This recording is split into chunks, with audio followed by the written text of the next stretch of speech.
It's really late right now, and I just want to quickly make this video. By the time I finish it, everyone would probably be awake, and everyone is practically sleeping right now. Probably except that one guy in the corner of the world who just doesn't sleep no matter what and drinks coffee all the time. Yeah, other than that guy, pretty much everyone I believe is asleep right now. But there's something on the top of my head that I must address and I must get off my chest. And that something on the top of my head is my hair. But other than that, it's also a thought that has been brewing for a long time, and it's about being yourself. You probably saw it in the title of this video. If I decide to make that a title, I don't know. I haven't really planned on making anything yet. This is one of the most unplanned videos I've ever made.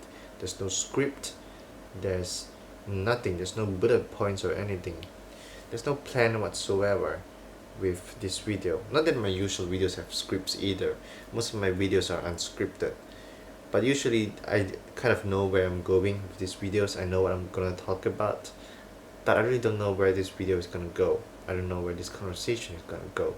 Maybe it's gonna end up about the end of the world. Maybe, I wouldn't know. But just the point of this video is me talking about the importance of being myself and how I started to learn about that importance. Being yourself is something that's just so easy to say, but so hard to do. It takes years to actually learn how to be yourself, and it takes even longer to actually be yourself. It takes a really long time to search for who you are, and it takes an even longer time to embrace it, and it takes an even longer time to take pride in it. And it definitely took a long time for me as well. If there was a piece of advice that I would give to a younger version of myself, probably 2 years ago, it would be to stop chasing trends, to stop trying to be like everyone else, and just be happy with who you are. If I liked something that everyone else did not, I would feel ashamed back then. But now I don't, because just because I don't like something doesn't mean I have really bad judgment, or it doesn't mean that certain something is bad. It just means I don't like it because it doesn't adhere to my personal taste, and it's fine. I guess people sometimes aren't that open-minded. At least when I was a kid, when everyone were little kids, you can expect them to be a bunch of open-minded Greek what's the word for it again? Philosophy, right? It's really late at night right now. I can't really remember words. You can't really expect a bunch of little kids to know about Greek philosophy, right? But still, when I was younger, a lot of people would just ask me about how weird I was. It's really weird saying this right now, but it's true. Kids are really that straightforward. They really go, wow, you should really change your pencil box. Wow, they really do that. And back then I would be ashamed because I would feel like there's only one way for everyone to live, and I feel like I'm outside of that way. But right now, I guess I'm just more comfortable with myself now that I am in the right place to be making this video right now, talking about being myself. And it's difficult being yourself for sure, and you'll definitely be much more welcomed if you be someone else. That's just how it is. I'm not gonna sugarcoat it or anything. This is not a motivational speech. It's just my personal experience with this topic. And even if it's more difficult, it's still worth it at the end of the day, because if you're living as someone else, it's just not worth it. And it's just simple as that. Life is only worth living when you're living as yourself. And just being yourself is also something that many people would interpret as really lonely, because I guess it would alienate you from a certain crowd, most precisely the mainstream crowd that you're trying to appeal to in the first place. But I guess When you be yourself, you will appeal a new crowd, one that relates to you better, and you will find experiences that connect to you on a deeper level. It is pretty much impossible for you to connect with anything when you're trying to fit in with something that you're not. And I've tried.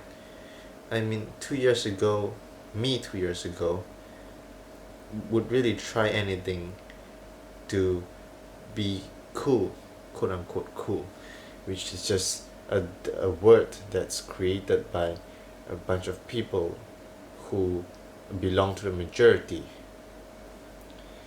And I guess being in a minority really isn't that lonely, and you really aren't in a minority.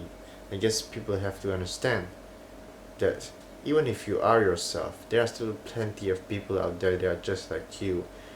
Maybe you have already found that guy. Maybe that person that you really want to connect to is just around you. You just haven't realized it yet. Maybe you just haven't found that guy yet. But regardless of what the case is, really, there's no life that's worth living if you're not yourself. And the first time I realized this, I realized the importance of just being myself, embracing my personal tastes and my personal preferences, is when I received a really supportive letter from one of my friends, and she just said, do what you want, do what you love, and I'll support you. And no one ever said that to me before. I don't think my family even said that to me before. And school definitely did not say anything like that to me.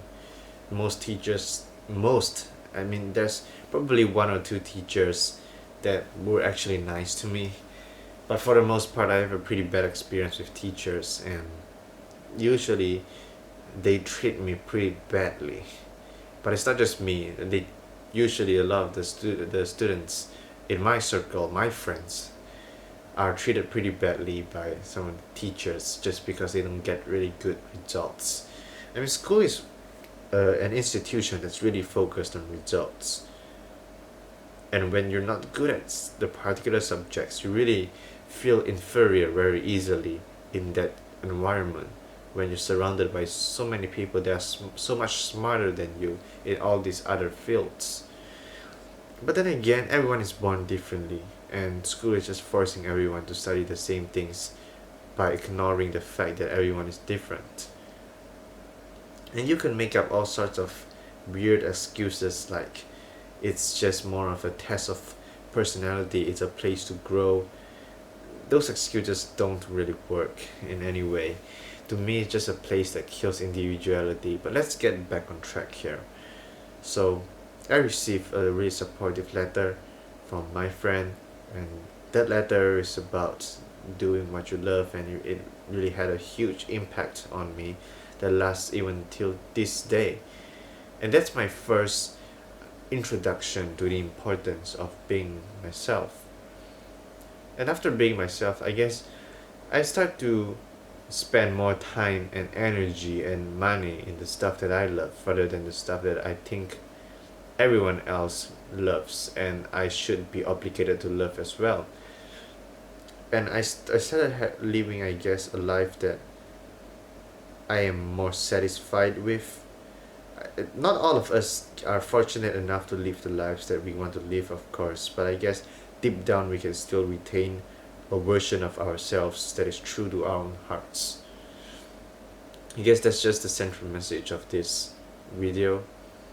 But the thing about being yourself is that the best way to learn about being yourself, or I guess the best way to be motivated to do that, is just by seeing someone else be themselves.